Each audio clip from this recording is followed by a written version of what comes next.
बाबा, मैं क्या करूं? मैं बहुत परेशान हूं।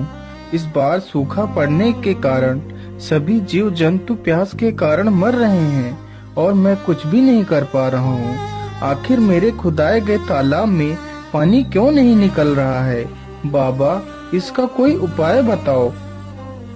महाराज, इसका उपाय तो है, लेकिन उपाय बहुत ही कठिन है। बाबा, आप मुझे बताइए कि वह क्या उपाय है। मैं इन जीवों को इस प्रकार मरते हुए नहीं देख सकता। मैं इन्हें बचाने के लिए कुछ भी कर सकता हूँ। बस आप मुझे उपाय बताइए। तो सुनिए महाराज, इस तालाब में पानी आ सकता है यदि आप अपने बड़े बेटे या फिर बड़ी बहू की बलि इस तालाब पर दें, तो इस तालाब में पानी आ सकता है। महारानी जी, साधु बाबा ने बताया है तालाब में पानी तो निकल सकता है, लेकिन तालाब पर अपने बड़े बेटे या फिर बड़ी बहू की बलि देनी पड़ेगी। अब तुम ही बताओ, मैं क्या करूं? महाराज, हम अपनी बहू की बलि दे देते हैं। अगर बेटा जीवित रहेगा तो दूसरी बहू भी आ जाएगी। यदि बेटा ही नहीं होगा तो बहू किस काम की? राजा की बड़ी बहू छिपकर ये सारी बातें सुन रही थी। ये सारी बातें सुनने के बाद वह अपने शयन कक्ष में चली जाती है।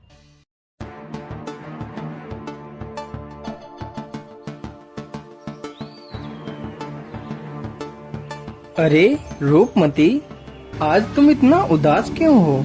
क्या बात है? वैसे तो तुम मेरे आते ही खुशी से झूम उठती थी, लेकिन आज तुम इतना गुमसुम क्यों हो? क्या बताऊं स्वामी, दुखी इसलिए हूँ कि हमारा तुम्हारा साथ बस यहीं तक था। क्या मतलब? मैं कुछ समझा नहीं। तुम कहना क्या चाहती हो? स्वामी, पिताश्री ने जो तालाब खुदवाया है उसमें पानी नहीं निकल रहा है, तो साधु बाबा ने मेरी बलि चढ़ाने को कहा है, जिससे तालाब में पानी आ जाएगा और सुबह ही मेरी बलि चढ़ाई जाएगी। इसीलिए मैं दुखी हूँ। अरे रूपमती, तो इसमें इतना दुखी होने की क्या आवश्यकता है? तुम आराम से खाना खाओ। हम लोग आज रात में ही यहाँ से भाग जाएंगे। आधी रात होते ही वह दोनों चुपचाप वहाँ से निकल जाते हैं।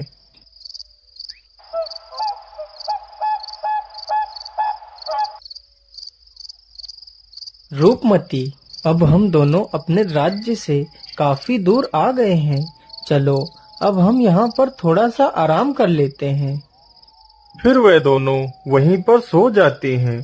तभी एक सर्प आकर रूपमती के पैर में डस लेता है।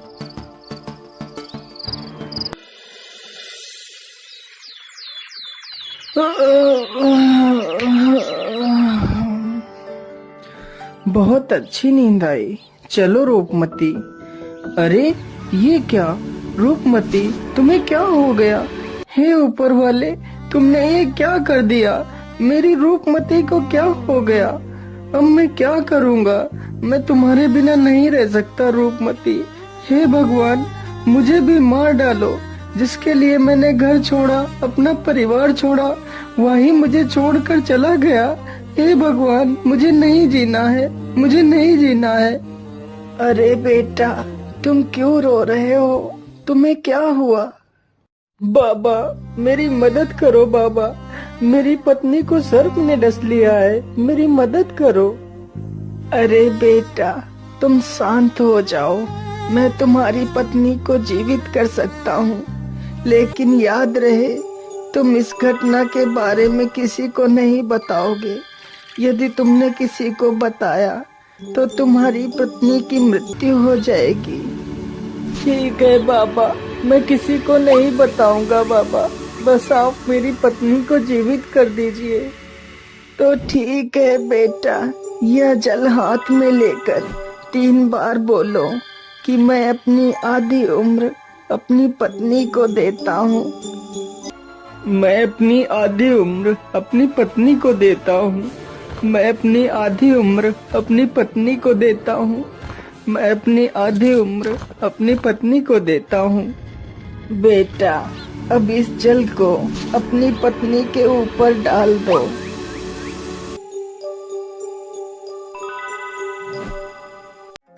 अरे कितना समय हो गया और मैं सोती ही रही और आपने मुझे जगाया तक नहीं। इतनी देर में तो हम बहुत दूर निकल जाते।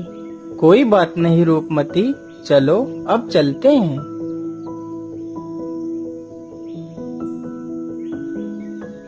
स्वामी, मुझे तो बहुत जोर की प्यास लग रही है।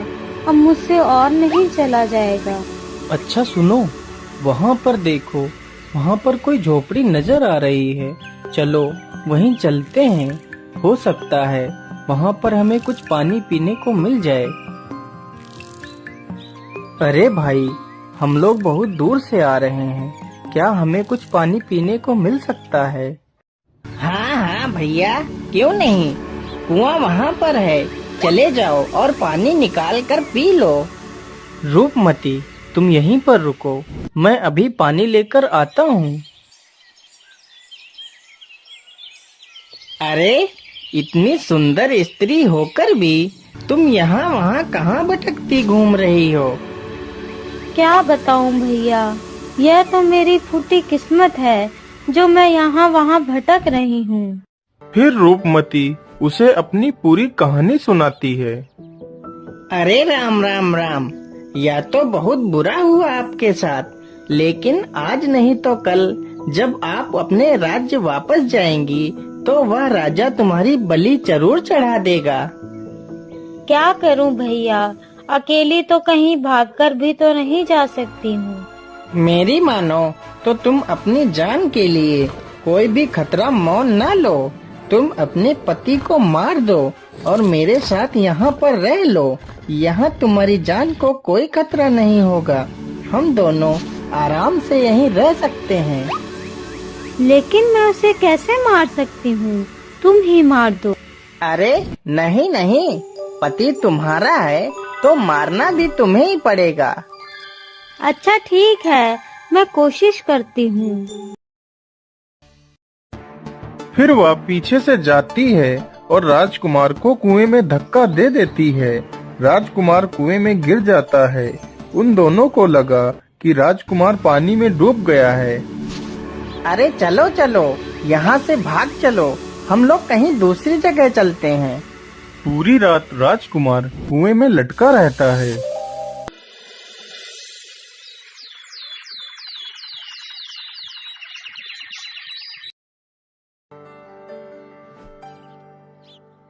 अरे हरिया, मैं पानी लेने जा रहा हूँ, तब तक तू मेरी भेड़ों को चराना।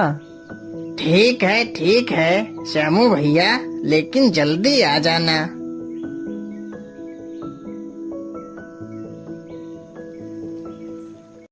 श्यामू जैसे ही अपना घड़ा कुएं में लटकाता है, तभी राजकुमार रस्सी को पकड़ लेता है। अरे कौन है कुएं में? छोड़ दो मेरा घड़ा। नहीं भैया, मैं आपका घड़ा ऐसे नहीं छोड़ूंगा। पहले आप मुझे बाहर निकाल दो। अरे भाई, तुम हो कौन? पता नहीं तुम कोई भूत प्रेत ही हो और मैं तुम्हें बाहर निकालूं, तुम मुझे ही खा जाओ। नहीं भैया, मैं भी तुम्हारी तरह इंसान हूँ। मैं रात के अंधेरे में गलती से गिर गया हूँ। भैया मुझे बाहर निकाल लो। अच्छा ठीक है, मैं अभी आपको बाहर निकालता हूँ।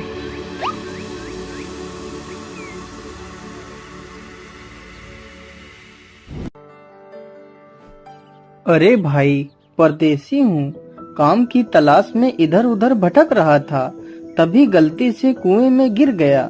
लेकिन भैया आपका बहुत बहुत धन्यवाद। अच्छा भाई, तो आपको काम चाहिए तो चलो मेरे साथ, मैं आपको काम दिलवाता हूँ।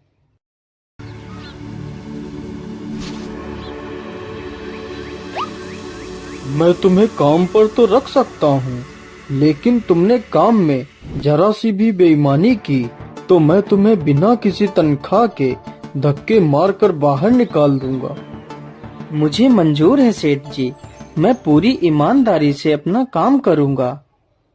उधर रूपमती को जब कोई काम नहीं मिला तो वह एक नाचने वाली चंद्रप्रभा के नाम से मशहूर नर्तकी बन गई। राजकुमार पूरी ईमानदारी के साथ अपना काम करने लगता है। इसी प्रकार कुछ दिन बीत जाते हैं। सेठ जी, राजा के घर में पुत्र ने जन्म लिया है, इसलिए राजा जी ने मशहूर नर्तकी चंद्रप्रभा को नाचने के लिए बुलाया है। इसलिए राजा ने आपको आमंत्रित किया है। अरे सेठानी जी, आज मेरे लिए खाना मत बनाना। मैं राजा के घर से दावत खाकर आऊंगा। वहाँ पर आज मशहूर नर्तकी चंद्रप्रभा आएगी। मालिक, अगर आप बुरा ना मानो तो मैं भी आपके साथ चलना चाहता हूँ। अरे नहीं नहीं, तुम नौकर चाकर आदमी वहाँ कहाँ जाओगे? राजा के घर में बड़े बड़े राजा महाराजा आएंगे, तुम उनके बीच कैसे बैठ पाओगे? अरे नहीं, ये नहीं हो सकता। अरे सेठ जी, अगर ये जाना चाहता है तो इसे क्यों रोक रहे हैं? ये भी तो हमारे बेटे जैसा है। अगर कोई पूछे तो उसे बता देना कि ये मेरा बेटा है। अच्छा अच्छा, ठीक है सेठानी जी, जैसी तुम्हारी इच्छा। चलो बेटा, तुम भी चलो। चंद्रप्रभा जैसे ही नाचने के लिए आती है तो राजकुमार उसे देखते ही पहचान लेता है और चंद्रप्रभा भी उसे पहचान लेती है। महाराज, मैं यहाँ पर नृत्य नहीं कर सकती हूँ, मैं जा रही हूँ यहाँ से। लेकिन चंद्रप्रभा, तुम यहाँ पर नृत्य क्यों नहीं कर सकती? महाराज, यहाँ पर एक चोर है जिसने मेरे गहने चुराए थे। पहले आप उस चोर को सजा दो, फिर मैं नृत्य करूँगी। अरे चंद्रप्रभा, किसने तुम्हारे गहने चुराए हैं? बताओ मुझे, मैं उसे अभी फांसी पर चढ़ा देता हूँ। महाराज, ये है मेरा चोर जिसने मेरे गहने चुराए थे। सैनिकों, इसे ले जाओ और फांसी लगा दो। महाराज, मैंने इसकी चोरी नहीं की है। यह औरत झूठ बोल रही है, जबकि मैंने ही इसे बहुत कुछ दिया है। तूने मुझे क्या दिया है? चल निकल जा यहाँ से। चला जाऊंगा, उससे पहले मैंने तुझे जो भी दिया है वह मेरा वापस कर दे। मैं यहाँ से चला जाऊंगा। हाँ ठीक है, तूने मुझे जो भी दिया है वह मैं वापस करती हूँ। नहीं, ऐसे नहीं। अपने हाथ में जल लो और 3 बार बोलो कि तुमने मुझे जो भी दिया है वह मैं तुम्हारा वापस करती हूँ। तूने मुझे जो भी दिया है वह सब मैं तुझे वापस करती हूँ। तूने मुझे जो भी दिया है वह सब मैं तुझे वापस करती हूँ। तूने मुझे जो भी दिया है वह सब मैं तुझे वापस करती हूँ। अरे दुष्ट, तूने यह क्या कर दिया? तूने इस नर्तकी की जान ले ली। तू तो चोर होने के साथ साथ एक तांत्रिक भी है। नहीं महाराज, मैं कोई चोर नहीं और ना ही मैं कोई तांत्रिक हूँ। मैं बल्लभगढ़ का राजकुमार इंद्रसेन हूँ और यह कोई नर्तकी नहीं बल्कि मेरी पत्नी है। फिर राजकुमार सभी को अपनी दुख भरी कहानी सुनाता है। महाराज, मैंने इसे अपनी आधी उम्र दी थी। जैसे ही इसने मेरा दिया हुआ मुझे वापस कर दिया तो इसकी मृत्यु हो गई। ये सारी बातें सुनकर राजा हैरान रह जाता है। राजकुमार, हमें क्षमा कर दीजिए। हमें नहीं पता था कि आप इतने महान राजा के पुत्र हैं। फिर राजा अपनी बड़ी पुत्री प्रेमलता का विवाह उस राजकुमार के साथ कर देता है।